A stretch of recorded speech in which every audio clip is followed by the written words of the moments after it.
well get started. I'm giving you lectures on celestial mechanics. Like Douglas, unlike Douglas, I'm going to use the blackboard. I will post notes after each lecture. They'll be posted on the ISIMA website and sns.is.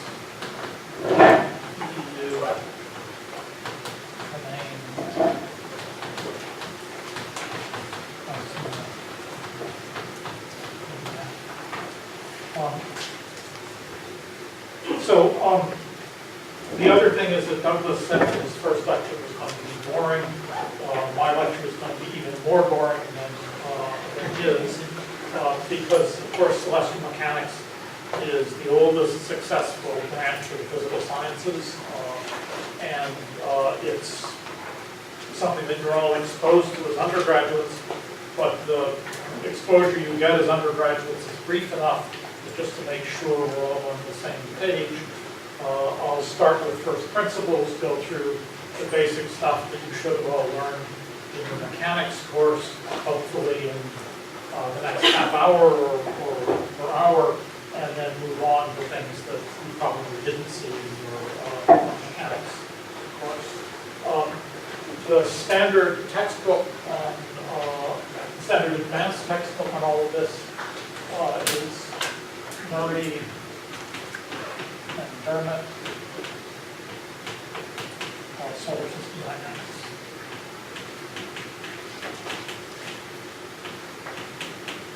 And the background concepts that I'll be using, again, are stuff from your undergraduate mechanics course, so if you haven't looked at that in a while, it wouldn't hurt to look at it again. Hamiltonian dynamics, so again, if you haven't thought about Hamilton's equations since you took a mechanics course, it's worth refreshing yourself on that. And numerical integration, and it's worth, for example, reading the chapter on integrating ordinary differential equations in one of the numerical recipes books, which are available online, just to make sure that you're up to speed on integration methods. Okay, so everything we know about celestial mechanics goes back to the two famous discoveries by Newton. One is his law of motion, which says that mass times acceleration is equal to force, and the other which says that the force on body, the force between two bodies is minus g and 1m2, r1 minus r2, that's the value r1 minus r2 cubed. This is the force from body 2 on 1. These neglect general relativity. Obviously, if you're going to try to do things extremely accurately, you have to include general relativity, but the relativistic corrections are straightforward to add on at the end of anything you're doing, so I'm not going to worry about relativity.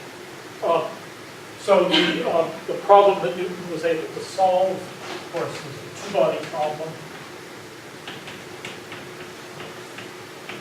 And in the two-body problem, where you have bodies 1 and 2, you can define, of course, the center of mass position, which is 1r1 plus r2, 2, and you can define a relative position, which is r2 minus r1. And then the equations of motion for the two bodies are that the acceleration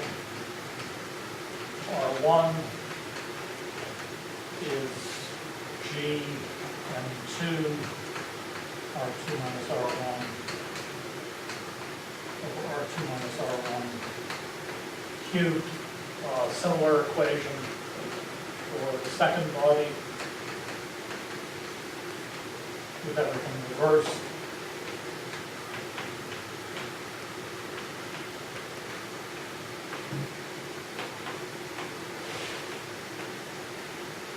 And with those equations, it's obvious that the center of mass has no acceleration, and the acceleration for the relative vector is minus g m over r cubed over m is the sum of the two masses. This just says the center of mass moves at uniform velocity, of course. This says that you can always reduce the two-body problem to a one-body problem, that is to the motion of the test particle of negligible mass in the gravitational field of the fictitious body whose mass is the sum of the two masses. So what Newton was able to do is to solve this equation. You've all seen the solution, but I'll go through it again because it's quick, and again it introduces the notation. The first thing you notice is that you can define the angular momentum per unit mass, and then rate of change, the angular momentum is r cross r double dot, and since the acceleration is proportional to the radius, this is 0. That tells you that the motion is in a plane perpendicular to the angular momentum vector.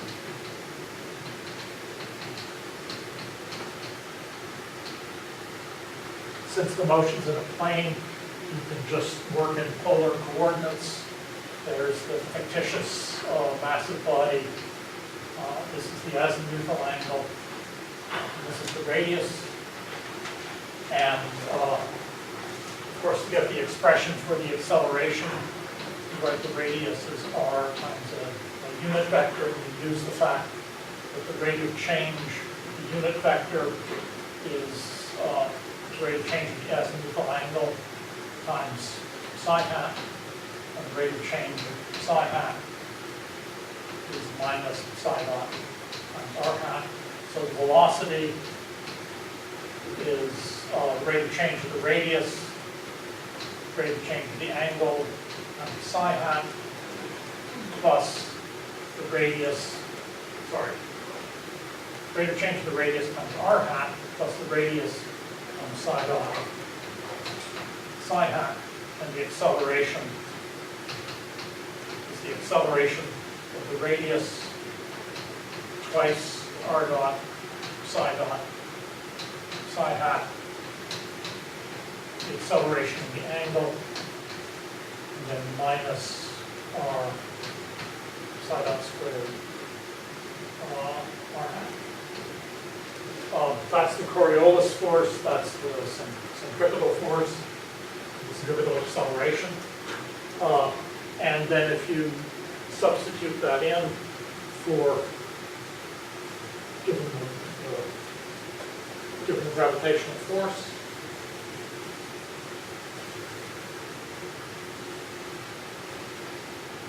the radial component is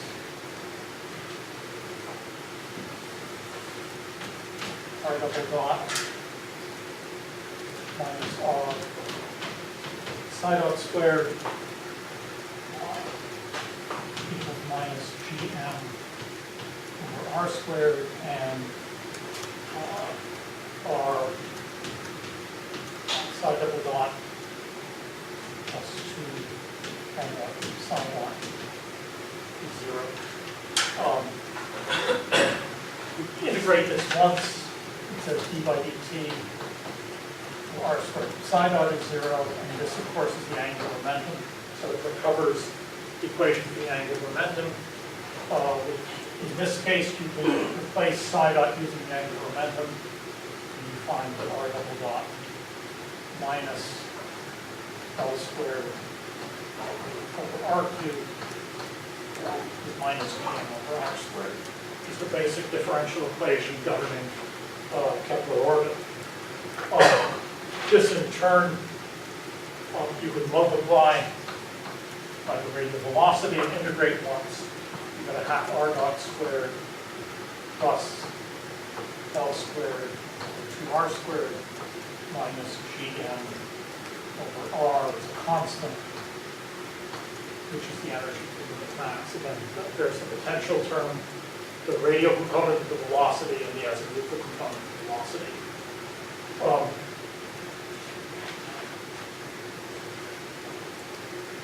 The best way to solve this, at least to solve it for the shape of the orbit, is to use the famous trick in which you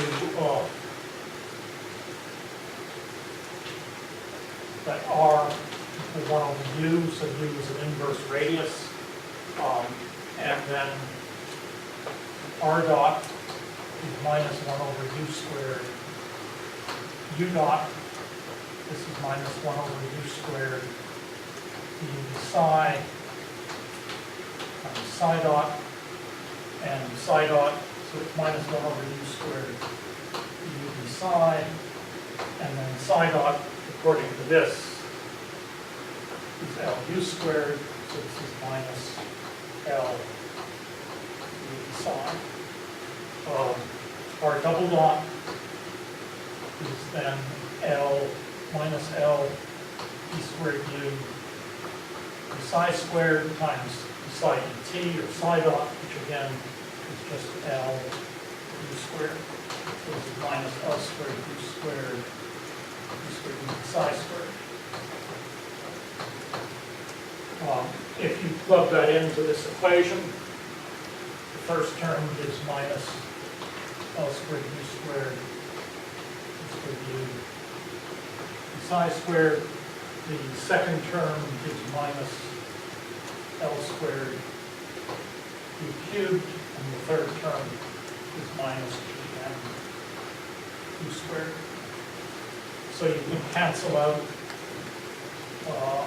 2 powers of u and divide through by minus L squared, and you get u squared u psi squared plus u equals gm over L squared.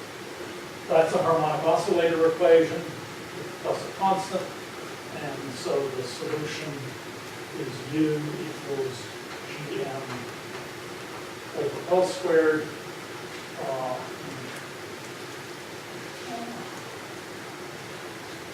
1 plus 2 constants, cosine minus. So what I've done here is it's a second order equation, so there are 2 integration constants, one I've called E, one I've called that funny symbol, and just in case you haven't seen it before, that's a traditional variant form for pi. What you really need to know is that in LaTeX, it's \varphi. And since it looks like an omega, but it's supposed to be a pi, it's often called common.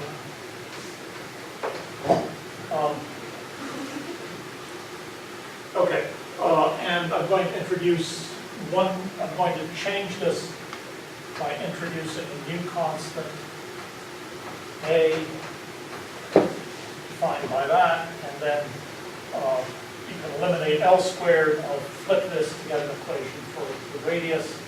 It's A 1 minus E squared over 1 plus E cos sine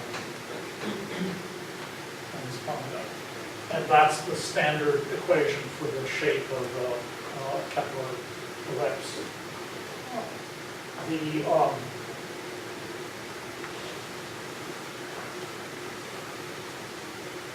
So the orbit is an ellipse with the attracting center at one focus. The semi-major axis of the ellipse is A, so this distance is 2A. The semi-minor axis is B, sorry, this is 2B, which is 2A square root 1 minus E squared. And the attracting mass is not at the center of the ellipse, but at one focus. And Douglas in particular will recall that years ago, The British £1 note had image of Newton on it with a picture of a beautiful Kepler ellipse with the sun at the center rather than at the focus. So I'm sure Newton was turning over his grave when he saw that. This angle is called the periapsis. If you know the attracting body, it's sometimes, like it's the Earth, it's sometimes called the perigee. What it is not is the periapse. An apse is a component of a medieval church, and this particular angle is the apsis. And sometimes the difference between the azimuthal angle and the apse is called the true anomaly. And in this business, an anomaly is any angle that is 0 at pericenter and goes through 2 pi as you go once around the orbit. And finally, the minimum distance, usually called Q from the attracting mass, is A1 minus E, and the maximum distance, Q is A1 plus E. So this equation gives you the shape of the orbit, but it doesn't give you the motion of the particle around the orbit. And you still have to, actually before I do that, let me just do a couple of other preliminary things.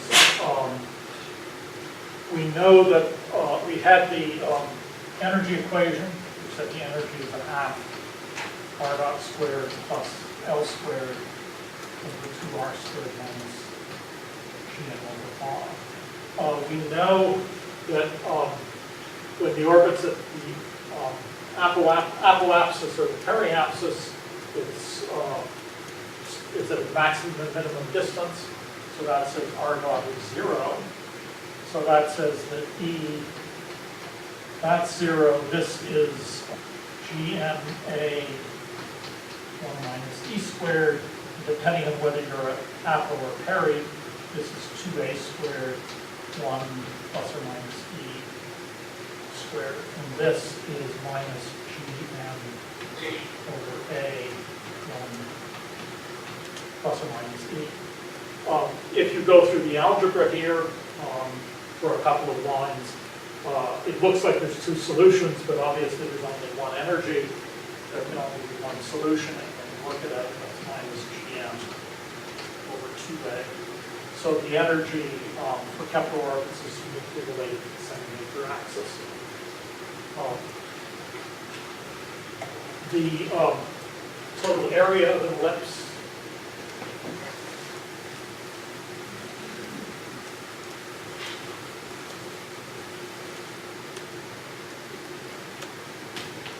pi AB, and so this is pi times A squared square root 1 minus E squared.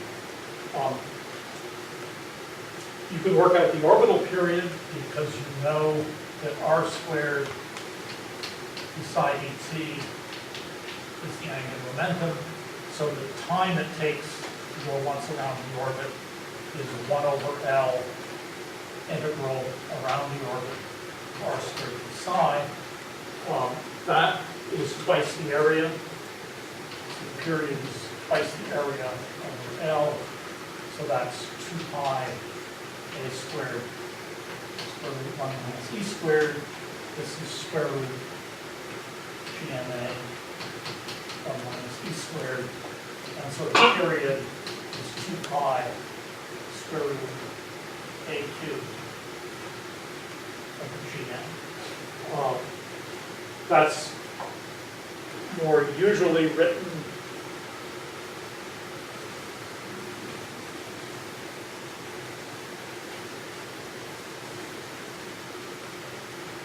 saying that the period is 2 pi over n, where n is the mean motion.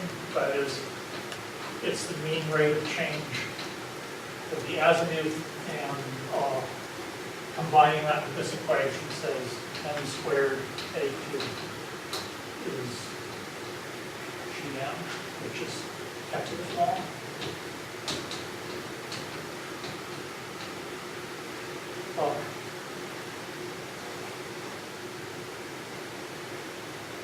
This is sometimes useful to measure the time since the particle last passed pericenter. So if I call that t minus the time in pericenter, I'm going to divide that by the period, multiply by 2 pi, and that's called L, which is the mean anomaly. Again, an anomaly is any angle that goes from 0 at pericenter, pi at apicenter, back to 2 pi, and go back to pericenter. F was the true anomaly because it does that. It's actually measuring the correct azimuth position. L is called the mean anomaly because it advances at a constant rate, and in fact, the LBT is simply the mean motion of n. Okay. So again, all of this tells you the general properties of the orbit, but it doesn't help that much if you're actually trying to figure out where the particle is on the orbit at a particular time. Now, in principle, you can do that by solving the second order differential equation we looked at before, or by solving the energy equation, but there actually is a simpler way to do it. Again, you know that the maximum distance is a 1 plus e, minimum distance is a 1 minus e, and the orbit oscillates between those two positions. That suggests that it might be useful to define a new variable where you say that the radius is the semi-major axis 1 minus e times the cosine of u. This is not the inverse radius. As you'll see over and over again, the symbols have to do double duties. This is called the eccentric anomaly. Again, it's an anomaly because it's when it's 0, radius is a1 minus e, you're at pericenter. When it's pi, you're at apicenter. When it goes to 2 pi, you're back at pericenter again. So it's an anomaly. Why is it useful? Well, if I take a time derivative, then r dot is a e times the sine of u times u dot. If I take the energy equation, again the energy is minus gm over 2a, and it's a half r dot squared plus L squared over 2r squared times gm over r. If I substitute in, this is a squared e squared sine squared u dot squared over 2.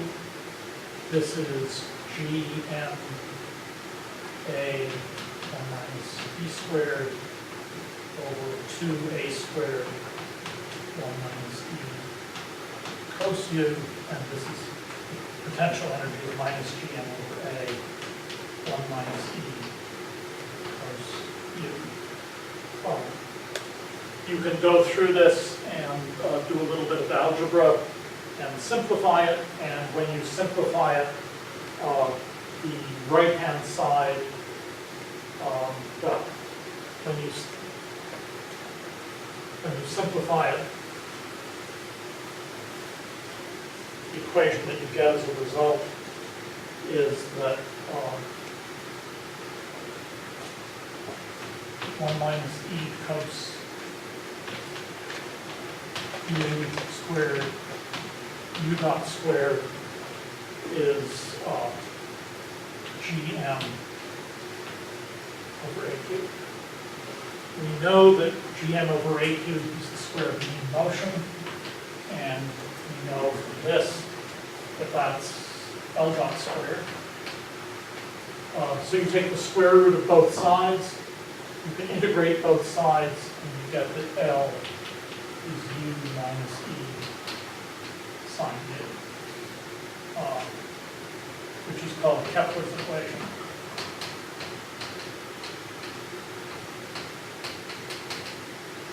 So if you want to find where the particle is on the orbit at a given time, you know what the time is, you know when the last paracenter was, so you can calculate the mean anomaly. You put the mean anomaly into here, you do a numerical solution of this equation because it doesn't have an analytic solution, but it's trivial to solve numerically. You know what the eccentric anomaly is, and you can calculate the radius. You can also calculate the angle, that is the true anomaly. I won't derive these equations, but there's relatively simple expressions relating the mean anomaly and the eccentric anomaly. The cosine of the true anomaly is cos u minus e over 1 minus e cos u, and the sine is square root minus e squared sine u over 1 minus e cos u. And just in general, whenever you're trying to do something with a Kepler orbit and you're having trouble, usually, or more than half the time, it will turn out to be similar to do it with the eccentric anomaly rather than with anything else. So let me just give one example of the sort of calculation that it simplifies. Let's suppose that you wanted to calculate the mean square radius in Kepler orbit, that is the time average squared radius, expectation of r squared. So since the mean anomaly goes uniformly with the time,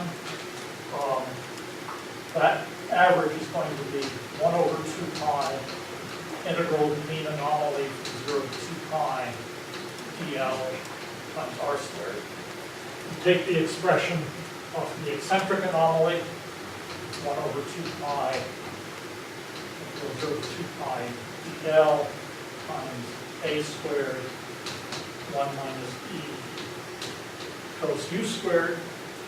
You take Kepler's equation and differentiate it, you get 1 minus e cos u, so this is a squared over 2 pi, over 2 pi du 1 minus e cos u cubed.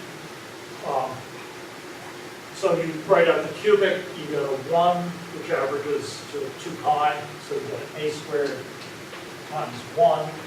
The second term is minus 3 cos u, which averages to 0. The third term is plus 3 e squared cos squared u. The average of cos squared u is a half, so this is 3 e squared over 2. And then you get a cos cubed u, which averages to 0. So the mean square radius is related to the set major axis by that expression. Now, as an exercise, I suggest that you try to do that without using the eccentric anomaly and see what it's like. And I hope that will convince you that despite its funny name, it really is a useful tool to have. Okay. One more useful tool that you don't see so often in the standard mechanics book is the eccentricity vector. And again, let me start by just rewriting the standard differential equation. R double dot is minus gm over r cubed times the radius vector. So what I'm going to do is take a cross product R double dot the angular momentum. This is minus gm over R cubed.